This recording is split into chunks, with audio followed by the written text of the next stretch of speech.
everyone, Tony Walsh here. Welcome back to the channel and another edition of What's Happening on the Farmstead.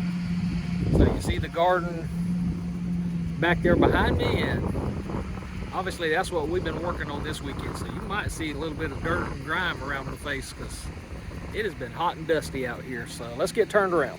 We try to do this without blinding y'all in the sun. The sun's going down, so it's right before dark. So I showed you all this last week where we had the rows marked out, so we got everything planted yesterday, Saturday. I'm filming this on Sunday evening, so that first row right there is watermelon. We skipped a row right here so the watermelon could run either way. And so these next four rows are peaches and cream sweet corn, so that's a bicolor corn, meaning it's got yellow and white. We do have plans to plant some Silver Queen and Silver King on the other side of the property. We're just trying to keep the corn apart where it doesn't cross-pollinate.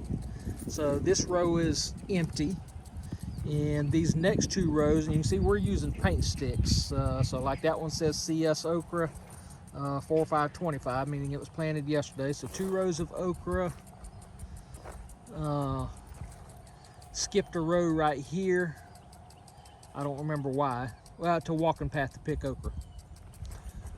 This here is a combination of sunflowers and other flowers. We just had a bunch of stuff, so we just made 2 rows of flowers. Just trying to draw some bees in over here. Then we have a row of, let me see what that says. That is zinnias and all that. So some more flowers there, so 2 rows of flowers.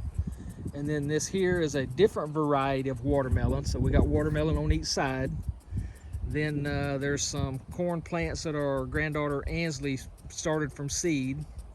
Got them in the middle, and then on the far end is some cantaloupe. Watermelons look terrible. Well, they'll get some water to them. So here's our Vigo garden bed. I did a product review video on that Saturday afternoon, so if you haven't seen it, go look it. But we got cardboard in the bottom. Then half of it is shredded up pecan leaves from last fall. And then our Miracle Grow Pot and Mix Black Cow combo there. We added 13 more tubs to the garden today, Sunday. Jackie's done pulled the cups up, so I don't know what's in these here. Look at the tape on the side. Lord, she's wanting me to bend down. There is no tape on this first one. They're all the same. So this is Haussenator pickling cucumbers. 3 there, 3 there, 2 there. I guess 3 there. And this is a tasty green cucumber. There. Here's our cups. That is a sunburst squash. Something zucchini. Something there. Something there. Something there. Something there. Not what we got here. Gentry squash there.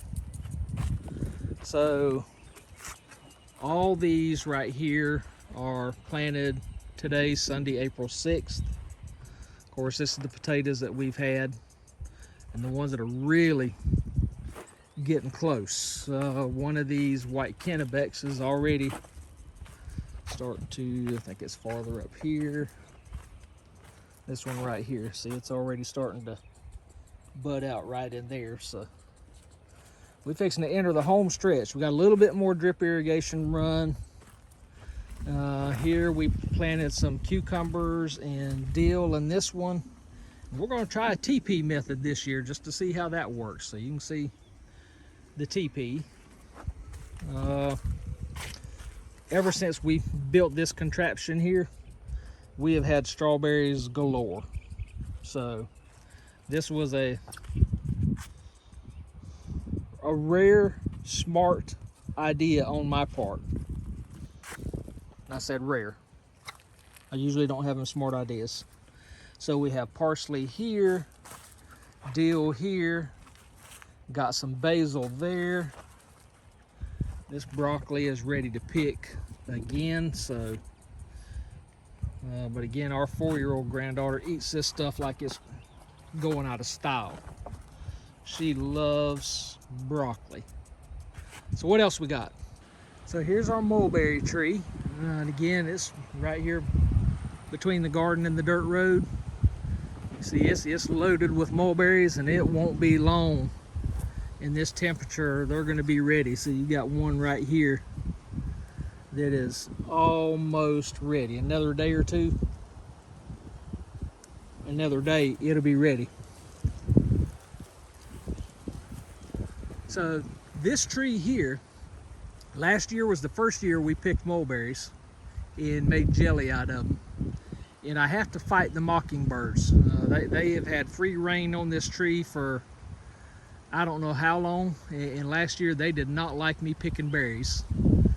And so I come to an agreement with them, said if you'll let me have the bottom half, you can have the top half. So maybe this year they'll still honor that request, because if you've never had a mockingbird dive bomb your head, it is a scary feeling when they come whizzing by your ear.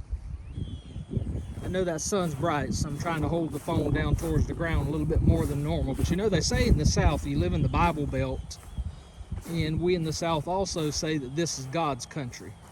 Now, I've been in this family for right at 40 years, and the kids have always hunted Easter eggs from there to there to there. Of course, the younger kids, it's laid out here on the ground.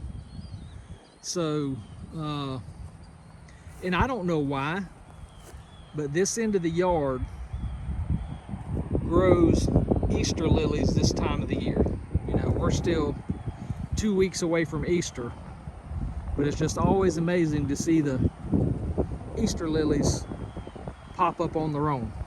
So in closing, we have something that is new to us here at the farmstead, and that is just a grain trailer frame. And we bought it because we need something that when we're picking up a lot of limbs from the pecan trees, we're having to pick them up by hand and throw them in a trailer that has sides on it, and that makes it tough to unload, because then you got to pick them back up. So I bought this. Obviously it's old grain bin trailer, but the grain tank wasn't on it. So my goal is, got a good YouTube friend, and I say he's a good friend even though I've never met him, but a great man, and his motto is pennies on the dollar. So his name's Nelson, and his YouTube channel's IP Farms, and Nelson is always dragging something up to the house.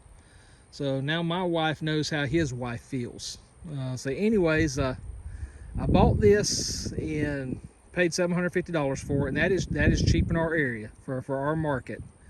And lo and behold, on halfway to the house, found another one on Marketplace for $895. So I don't feel so bad paying $750 for this one. But anyways, our goal is I'll come in on each side of these brackets right here with a 4x6 front to back, is bolt them in there, and then we'll just build a wood floor right on top of that. So this is going to give us a low profile trailer that's not hard for the ladies, the kids, or even myself to throw limbs on top of. And because it's low and flat, when the limbs are piled up there, a couple of people should just be able to take pitchforks and throw the limbs off the side, so you're not having to manhandle the limbs loading and then manhandle them unloading. Your manhandling will just be on the load side. The unload side should be fairly easy. I've actually seen somebody that has taken one and put a hydraulic cylinder on it to where it would dump from the left side to the right side like that, so one person could actually unload it. Now, if I found the cylinder in the fittings, I would do that, but for the short term, we'll just make a flatbed out of it. So Nelson, thank you for all your ideas of looking for buying stuff cheap. So that is, boy, I can really see the dirt on my face now. I'm interested to see how bad it looks when I put this on the camera, but I'm not going to reshoot all this. So until we get back together, y'all take care and God bless.